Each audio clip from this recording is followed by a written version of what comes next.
کچھ دیر کمرے میں نمنا خاموشی طاری رہی. پھر ساحی صاحب نے کہا، میں یہ سننے کے لیے بےتاب ہوں کہ تم اس تہخانے تک کیسے پہنچے اور 5 ہفتے تم نے وہاں کیسے گزارے. بس جناب، خدا کے آسرے پہ ہی گزارے. ہر گزرنے والا دن ہمیں موت کے قریب لے جا رہا تھا اور کھانے کو بھی کچھ نہیں تھا. میں سب کچھ تفصیل سے سننا چاہتا ہوں، لیکن اس سے پہلے چاہتا ہوں کہ تم ذرا نہا دھو کر فریش ہو جاؤ. خان سامد تمہارے لیے کھانا تیار کر رہا ہے. تم خاصے کمزور ہو گئے ہو. ایک دم بھاری خوراک بھی تمہارے لیے ٹھیک نہیں ہوگی. میں نے خان سامد کو فون پر ہی بتا دیا تھا. وہ چکن سوپ بنا رہا ہے، ساتھ میں چاول وغیرہ ہیں. ایک دم میری نگاہوں میں شکیلہ کی صورت گھوم گئی. وہ ایک ایک دانے کے لیے ترس کر مری تھی. اس کے خشک ہونٹ پھول کی کملائی ہوئی پتیوں جیسے ہو گئے تھے. پھر میرا دھیان اشرف چیتا کی طرف چلا گیا. جو دوسرا بندہ میرے ساتھ تہخانے سے نکلا وہ کہاں ہے؟ اسے فی الحال اسپتال لے جائے کیا؟ ویسے وہ بھی پولیس کی تحویل میں ہی ہے. وہ بہت خاص بندہ جناب، بلکہ میرا خیال ہے کہ مجھے اس کے بارے میں آپ کو بتا ہی دینا چاہیے. یہ بات 90% ثابت ہو چکی ہے کہ یہ شخص پاشا گینگ کا کرتا دھرتا ہے. اچھا جی، اس سلسلے میں ابھی آپ کو تفصیل بتاتا ہوں. فی الحال آپ پولیس کی کچھ نفری اس کی حفاظت کے لیے بھیج دیں. ساحی صاحب اسی وقت ٹیلی فون کی طرف بڑھ گئے. میں نے باتھ روم کا رخ کیا. کچن کی طرف سے ایگ فرائیڈ رائس کی خوشبو آ رہی تھی اور میرے معدے میں ہلچل مچا رہی تھی. قریباً 15 منٹ بعد میں نہا دھو کر باہر آیا تو کھانا میز پر سجا تھا. اس دوران میں شجاعت بھی، جو تھوڑی دیر کے لیے باہر چلا گیا تھا، واپس آ گیا. اس نے میرے اور ساحی صاحب کے ساتھ کھانا کھایا. بعد ازاں شجاعت اسپتال روانہ ہو گیا، جبکہ میں ساحی صاحب کو خود پر بیتنے والے واقعات تفصیل سے سنانے لگا. جوں میری گفتگو آگے بڑھتی گئی، ساحی صاحب کی آنکھوں میں موجود حیرت میں بھی اضافہ ہوتا گیا. اس یخ بستہ قبر سے نکلنے کے لیے ہم نے جو جتن کیے اور جسم سے زندگی کا رشتہ برقرار رکھنے کے لیے جیسے کوششیں کی، وہ سب کچھ میں نے ساحی صاحب کے گوش گزار کر دیا. اس طویل گفتگو کے اختتام پر میں نے ساحی صاحب کو یہ بھی بتایا کہ اشرف چیتا اب ایک بدلا ہوا شخص ہے. تہخانے میں ہم نے جو بدترین وقت ایک ساتھ گزارا ہے، اس نے ہمیں ایک دوسرے کے قریب کر دیا ہے. کم از کم محسوس تو یہی ہو رہا ہے کہ وہ بدل چکا ہے. ہماری گفتگو کے دوران میں ہی ایک فون آیا. ساحی صاحب اٹھ کر دوسرے کمرے میں چلے گئے اور بات کرنے لگے. مجھے لگا کہ ان کی گفتگو میں شیخ عاصم کا ذکر بھی آیا ہے. جب ساحی صاحب گفتگو کے بعد کمرے میں واپس آئے تو انہوں نے مجھے بتایا کہ شیخ عاصم پھر پاکستان میں موجود ہے. 5-6 روز پہلے وہ کورٹ میں بھی پیش ہوا تھا. میں نے ساحی صاحب سے پوچھا، غزالہ کی طرف سے خلا کے کیس کس اسٹیج پر ہے؟ گواہیوں پر جرا مکمل ہو گئی ہے. لگتا ہے کہ فیصلہ نزدیک ہے اور یہ امید بھی ہے کہ فیصلہ پازیٹیو ہوگا. لیکن شیخ عاصم جیسا شخص اتنی جلدی ہار ماننے والا نہیں ہے. وہ عدالتی کارروائی کو مزید طول دینے کا ارادہ رکھتا ہے. اس کے علاوہ عدالت سے باہر بھی وہ ہاتھ پاؤں مار سکتا ہے. کیوں؟ کوئی حرکت ہوئی اس کی طرف سے؟ حرکت تو نہیں ہوئی، لیکن اس کی توقع کی جا سکتی ہے. غزالہ کہاں ہے؟ وہ گلبرگ میں ہی اپنے امی ابو کے ساتھ ہے. اسی دوران میں ایک بار پھر فون کی بیل بجی. ساحی صاحب نے اٹھ کر فون ریسیو کیا اور مجھے بتایا کہ لائن پر زری گل ہے. اگر میں اس سے بات کرنا چاہوں تو کر سکتا ہوں. میں نے زری سے بات کی.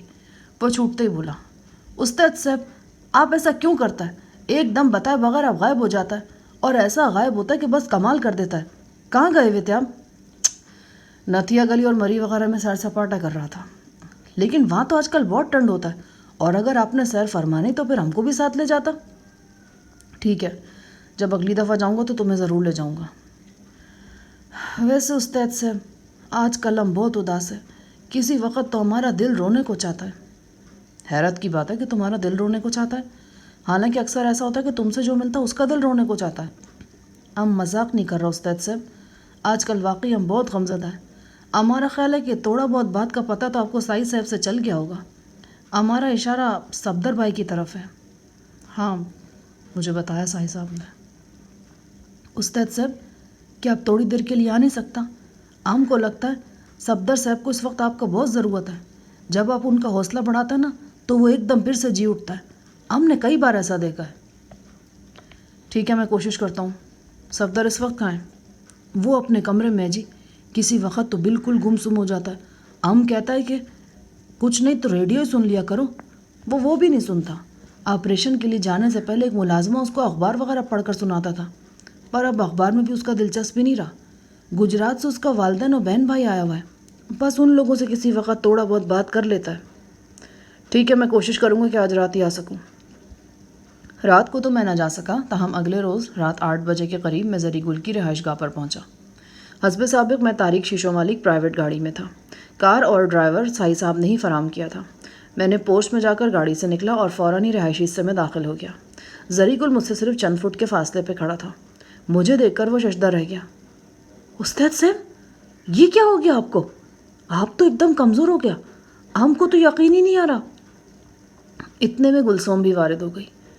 ہائے استاد صاحب، آپ کو تو لگتا ہے کسی کا نظر لگ گیا، آپ تو آدھا رہ گیا۔ ان دونوں کو ابھی تک معلوم نہیں تھا کہ پچھلا 1-1.5 مہینہ میں نے کس آفت میں گرفتار ہو کر گزارا ہے۔ بس کچھ بیمار ہو گیا تھا میں۔ کچھ نہیں، آپ تو سارے کا سارا بیمار ہو گیا جی۔ آپ کو تو سوکھڑا ہو گیا ہے۔ اسی طرح ہمارے بھائی کو بھی ہوا تھا۔ ہمارا باپ نے اسے کیلے کے پتوں میں لپیٹ کر 2 دن تک ایک کنویں میں لٹکائے رکھا تھا۔ آپ بھی۔ ہمارے آس پاس ادھر کوئی کنواں نہیں ہے اور نہ ہی مجھے سوکھڑا ہے۔ صفدر کہاں ہے؟ اسے آپ کے آنے کا کچھ پتہ نہیں تھا جی، وہ اپنے کمرے میں سو رہا ہے۔ آپ اتنی دیر میں صفدر صاحب کے والدین سے مل لیں۔ زری مجھے ایک دوسرے کمرے میں لے گیا۔ یہ زری کی مستقل رہائش گاہ نہیں تھی کیونکہ اس کی اپنی کوٹھی تیزی سے تیار ہو رہی تھی۔ پھر بھی اس نے اس جگہ کو خوب سجا سنوار رکھا تھا۔ ہر در و دیوار سے زری کی زبردست امارات کا اظہار ہو رہا تھا۔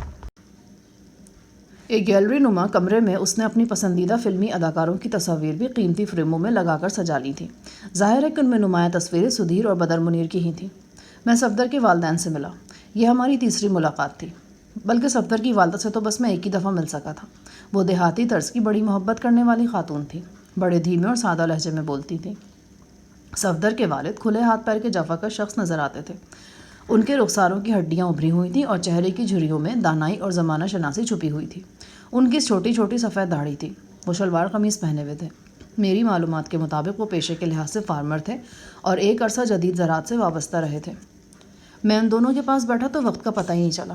1 گھنٹہ جیسے 1 منٹ میں گزر گیا۔ دونوں بزرگ بیٹے کی حالت پہ غمزدہ تھے۔ میں انہیں تسلی تشفی دیتا رہا۔ صفدر کی والدہ نے میرے سامنے ہاتھ جوڑتے ہوئے کہا، شاہ جہان پتر، وہ تیری بات بہت مانتا ہے۔ میں تو کہوں گی وہ دنیا میں اگر کسی کی بات مانتا ہے تو وہ تو ہے بیٹا۔ وہ کسی پیر کی طرح تیری عزت کرتا ہے۔ تو اس سے ہر بات منوا سکتا ہے۔ تو اس سے کہے کہ وہ ہمارے ساتھ گجرات چلا جائے، وہاں سب کچھ ٹھیک ہو جائے گا، اس کی شادی بھی ہو جائے گی۔ تو اسے کسی طرح شادی پہ راضی کر لے، میں 2 دن میں اس کے لیے بڑی اچھی لڑکی ڈھونڈ لوں گی۔ صفدر کی ماں ٹھیک کہتی پتر، صفدر تیری اتنی عزت کرتا ہے کہ تو سوچ بھی نہیں سکتا۔ وہ تیری کوئی بات نہیں ٹالے گا۔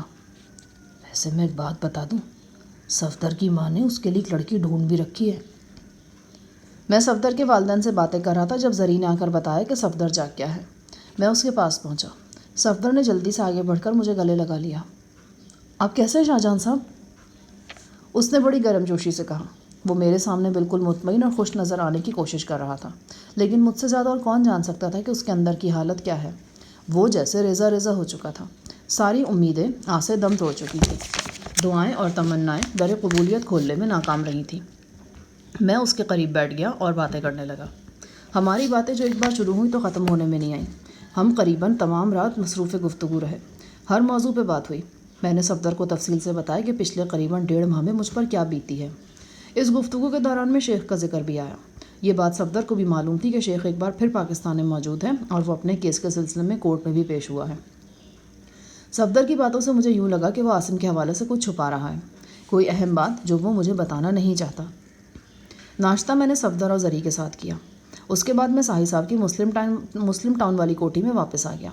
واپسی کا سفر بھی میں نے بڑی رازداری سے کیا۔ میری واپسی کے تھوڑی دیر بعد ہی زری کا فون آ گیا۔ استاد صاحب، اگر ہم آپ سے کوئی بات چھپاتا ہے نا تو ہم کو یوں لگتا ہے کہ ہمارے اندر گیس جمع ہو گیا اور ہمارا پیٹ بری طرح پھول گیا۔ تو کیا اب بھی تم کو ایسے ہی لگ رہا ہے؟